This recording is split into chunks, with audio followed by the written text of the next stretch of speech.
Hello guys.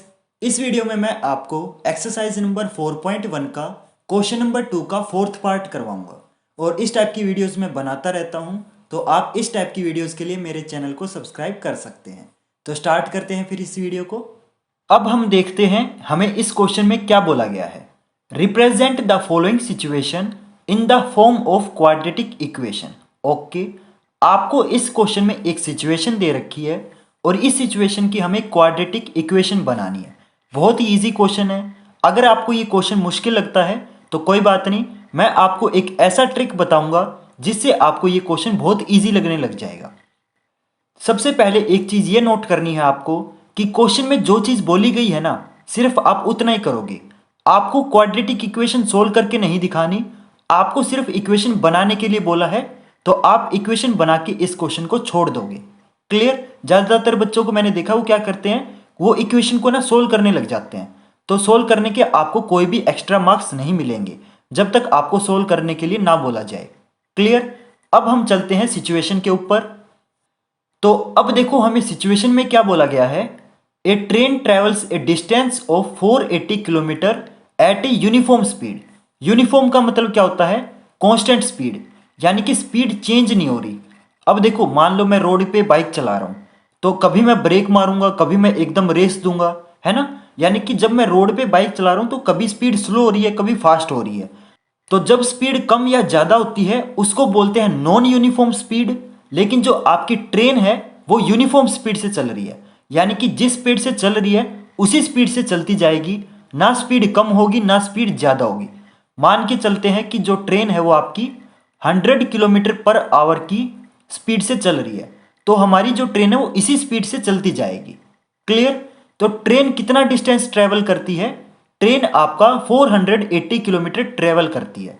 मान के चलो ट्रेन ए पॉइंट से चली थी और उसको मान लो बी पॉइंट पे जाना है, तो ए से लेके जो बी का डिस्टेंस है वो आपका 480 किलोमीटर है। क्लियर? आगे देखो हमें क्या बोला गया है। If the speed had been 8 kilometre per hour less than it would have taken 3 hours more. देखो पहले मान के चलो ट्रेन है ना आपकी 100 किलोमीटर की स्पीड से चल रही थी, ठीक है। अब क्या किया ड्राइवर ने, ट्रेन की स्पीड को कम कर दिया। तो अब कितना कम किया है? 8 किलोमीटर पर आवर कम किया है। पहले 100 की स्पीड से चल रही थी, तो अब 92 किलोमीटर पर आवर की स्पीड से ट्रेन चलेगी, है ना, क्योंकि अब ट्रेन की स्पीड कम कर दी है ड्राइवर ने। तो सिंपल सी बात है। अब देखो ट्रेन स्लो चल रही है, मतलब अब ट्रेन ज़्यादा टाइम लेगी। तो देखो मैं आपको एक एग्जांपल से समझाता हूँ। मान लो मुझे ऑफिस जाना है, ठीक है, और मैं ऑफिस के लिए लेट हो रहा हूँ, तो मैं क्या करूँगा, मैं बाइक की स्पीड तेज करूँगा ताकि मैं जल्दी पहुँच जाऊँ। तो पहले देखो ट्रेन की स्पीड ज़्यादा थी, तो पहले ट्रेन जल्दी पहुँचेगी। ए पॉइंट से चली तो बी पॉइंट तक जाने में उसको कम टाइम लगेगा, क्योंकि पहले स्पीड ज़्यादा थी। लेकिन अब ड्राइवर ने क्या किया, स्पीड को स्लो कर दिया, तो अब आराम आराम से चलेगी, तो यानी कि लेट पहुँचेगी, है ना। यानी कि जो दूसरा केस है उसमें जो टाइम है वो ज़्यादा लग रहा है, पहले स्पीड तेज थी तो टाइम कम लग रहा था। आइए चीज समझ। तो अब ट्रेन कितनी लेट हो गई है, तो अब ट्रेन 3 घंटे लेट हो गई है, ठीक है। आपने वैसे रियल लाइफ में देखा भी होगा, सर्दियों में क्या होता है, जो ट्रेन होती है ना वो कई बार लेट हो जाती है। मान लो ट्रेन का टाइम 11 बजे का है, तो वो लेट हो जाएगी, यानी कि 12 बजे पहुंचेगी। तो सर्दियों में ज़्यादातर ऐसा क्यों होता है, क्योंकि सर्दियों में धुंध होती है, तो ड्राइवर को ना ट्रेन थोड़ी सी स्लो चलानी पड़ती है ताकि एक्सीडेंट ना हो। मतलब ट्रेन स्लो चलेगी तो टाइम ज़्यादा लेगी, यानी कि वो लेट पहुंचेगी। क्लियर? आइए चीज समझ आपको। तो स्पीड जब ज़्यादा होती है तो टाइम कम लगता है, स्पीड जब कम होती है तो टाइम ज़्यादा लगता है। बस ये कंसेप्ट आपको ध्यान रखना है। ये कंसेप्ट जिसको समझ आ गया वो बच्चा इस क्वेश्चन को बहुत आसानी से कर लेगा। हमें इस क्वेश्चन में निकालना क्या है, we need to find the speed of the train. आपको इस ट्रेन की स्पीड निकालनी है। ये 100 तो बस मैंने आपको समझाने के लिए बताया था, एक्चुअली इस ट्रेन की स्पीड कितनी है वो हमें निकालनी है। स्टार्ट करें फिर क्वेश्चन को। तो मैं इसको इरेज कर देता हूं। तो हमें सबसे पहले डिस्टेंस दे रखा है, तो आप लिखोगे टोटल डिस्टेंस। तो एक्चुअल ट्रेन चलती कितना है, वो चलती है 480 किलोमीटर, ठीक है। तो डिस्टेंस दे रखा है। अब देखो हमें जो चीज़ निकालनी है हम उसको लेट करेंगे। तो हमें ट्रेन की स्पीड निकालनी है, तो हम लेट करते हैं ट्रेन की स्पीड को। तो मैं यहां पे लिखूंगा let the speed of train. तो ट्रेन की स्पीड को मान लो मैंने x मान लिया, ठीक है। तो अब देखो हमारे पास डिस्टेंस भी है, हमारे पास स्पीड भी है, तो हम बहुत ही आसानी से टाइम निकाल सकते हैं। तो टाइम का फॉर्मूला क्या होता है? तो टाइम का फॉर्मूला होता है डिस्टेंस बाय स्पीड। तो यहां पे मैं लिखूंगा डिस्टेंस बाय स्पीड। तो टाइम क्यों निकाल रहे हैं? हमें पता होना चाहिए ना कि पहले टाइम कितना लग रहा था। तो डिस्टेंस हमारा 480 है, स्पीड हमारी x है, तो पहले टाइम इतना लग रहा था। तो सिंपल सी बात है, पहले टाइम कम लगेगा। क्यों? पहले जो स्पीड थी वो ज़्यादा थी, बाद में ही तो उसने स्पीड कम की है। पहले तो स्पीड ज़्यादा थी ना, तो पहले स्पीड ज़्यादा थी यानी कि टाइम कम लगेगा। तो ये आपका कम टाइम है। क्लियर? आई ये चीज़ समझ आपको? तो पहले टाइम कम लग रहा था तो यहाँ पे मैंने ब्रैकेट में कम लिख दिया ताकि आपको समझने में आसानी हो जाए। तो ये तो था पहला केस। लेकिन अगले दिन ड्राइवर ने क्या किया? अगले दिन ड्राइवर ने ट्रेन की स्पीड को 8 किलोमीटर पर आवर कम कर दिया। तो देखो, the speed next day, the speed of train next day. तो अगले दिन ट्रेन की स्पीड कितनी हो जाएगी? पिछले दिन x थी, तो अगले दिन क्या हो जाएगी?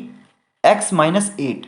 ठीक है, इतनी स्पीड थी, उसने 8 कम कर दिया, यानी कि x में से आप 8 माइनस कर दोगे।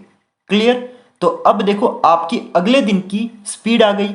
लेकिन देखो जो डिस्टेंस है वो आपका कॉमन रहेगा, यानी कि पिछले दिन भी ट्रेन उतना ही ट्रेवल कर रही थी जितना वो आज ट्रेवल करेगी, तो डिस्टेंस आपका सेम रहेगा।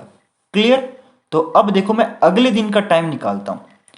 टाइम का फॉर्मूला सेम रहता है, डिस्टेंस बाय स्पीड। तो डिस्टेंस सेम रहेगा 480, इसको डिवाइड कर देंगे अगले दिन की स्पीड के साथ। तो अगले दिन स्पीड कितनी है? x minus 8। देखो अगले दिन जो स्पीड है वो आपकी कम हो गई, यानी कि टाइम ज़्यादा लगेगा। तो ये वाला जो टाइम है ये आपका ज़्यादा वाला टाइम है।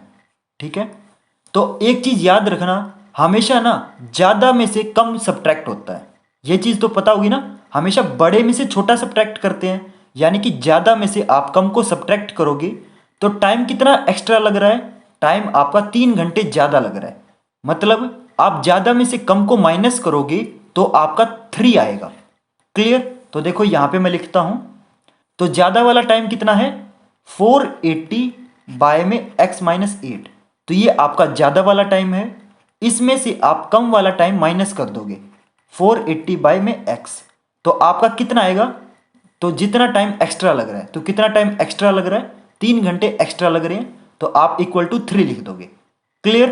तो ये आपकी इक्वेशन आ चुकी है। लेकिन देखो अभी ये आपकी क्वाड्रेटिक इक्वेशन नहीं है, आपको क्या करना है? एलसीएम वगैरह लेके इसको सोल्व करके इसको कंप्लीटली क्वाड्रेटिक इक्वेशन के अंदर कन्वर्ट करके दिखाना है। तो अब हम इसको कन्वर्ट करके दिखाते हैं क्वाड्रेटिक इक्वेशन के अंदर। अब इसको हम नेक्स्ट पेज पे क्वाड्रेटिक इक्वेशन में कन्वर्ट करते हैं। तो हमारा ये आ चुका था। अब देखो हम दोनों का एलसीएम लेंगे, क्योंकि देखो इधर भी एक फ्रैक्शन है और इधर भी एक फ्रैक्शन है। तो जब आपकी फ्रैक्शन में से फ्रैक्शन सब्ट्रैक्ट होती है तब हम क्या करते हैं? एलसीएम लेते हैं। तो अब इसका हम एलसीएम लेंगे। एलसीएम हमेशा डिनोमिनेटर का लिया जाता है। इसका डिनोमिनेटर x माइनस 8 है और इसका डिनोमिनेटर x है। तो जब कभी भी आपके डिनोमिनेटर इस टाइप के आ जाए ना, तो आपका जो एलसीएम होगा वो डायरेक्ट आपको इनका प्रोडक्ट कर देना है, यानी कि मल्टीप्लाई कर देना है। ठीक है, तो आपका एलसीएम डायरेक्ट मल्टीप्लाई करने से आ जाएगा। तो ये चीज़ आ गई। अब क्या करेंगे? अब हम इस एलसीएम को पहले इस डिनोमिनेटर से डिवाइड करेंगे। तो अब इस एलसीएम को मैं इस डिनोमिनेटर से डिवाइड करके दिखाता हूँ। तो ये हमारा एलसीएम था, इससे डिवाइड करेंगे तो इससे ये कैंसिल, तो आपका क्या आएगा? सिर्फ x बचेगा। तो डिवाइड करने के बाद जो बचा है उसको आप न्यूमरेटर से मल्टीप्लाई कर दोगे, तो आपका सिर्फ x बचा है, तो x को हम इस 480 से मल्टीप्लाई कर देंगे। तो 480 इंटू एक्स कितना हो जाएगा? 480x। क्लियर? बीच में ये माइनस साइन आ जाएगा। और इस बार क्या करेंगे? इस बार हम इस एलसीएम को इस डिनोमिनेटर से डिवाइड करेंगे। तो x माइनस 8 ये आपका एलसीएम था, इसको आप इस डिनोमिनेटर से डिवाइड करोगे, यानी कि x से डिवाइड करोगे, तो x से x कैंसिल। तो अब जो आंसर आया है उसको हम फिर से न्यूमरेटर से मल्टीप्लाई कर देंगे। तो न्यूमरेटर आपका 480 है, इसको मल्टीप्लाई कर देंगे x माइनस 8 से, और इक्वल टू आपका 3 तो है ही। तो हमारी ये चीज़ आ चुकी है। अब इसको हम थोड़ा सा और सोल्व करते हैं। तो ये आपका 480x माइनस 480 आपका इस ब्रैकेट से मल्टीप्लाई होगा, तो 480 को पहले आप इस x से मल्टीप्लाई करेंगे, तो ये माइनस 480x आ गया।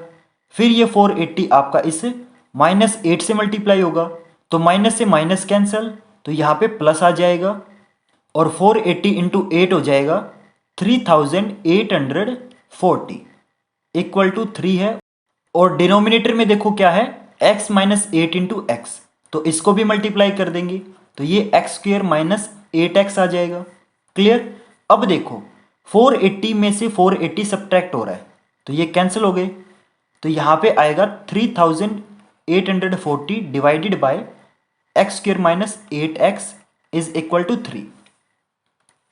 अब देखो ये जो एक्स स्क्वेयर माइनस 8x है ना, ये आपका लेफ्ट साइड डिवाइड में है, तो इसको हम राइट साइड भेजेंगे तो उधर जाके मल्टीप्लाई हो जाएगा। इसको आप क्रॉस मल्टीप्लाई करके भी कर सकते हो।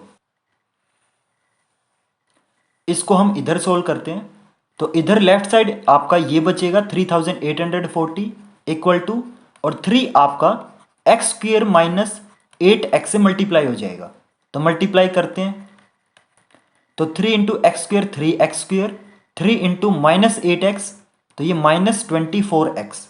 क्लियर।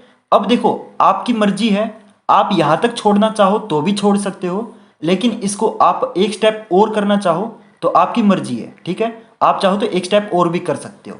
तो अगले स्टेप में हम क्या करेंगे, हम इस 3840 को हम राइट साइड ले जाएंगे, तो लेफ्ट साइड सिर्फ आपका 0 बचेगा, तो ये 3840 इधर प्लस में है, उधर जाके ये माइनस हो जाएगा, तो 3x स्क्वेयर माइनस 24x, और इधर आके ये माइनस हो जाएगा।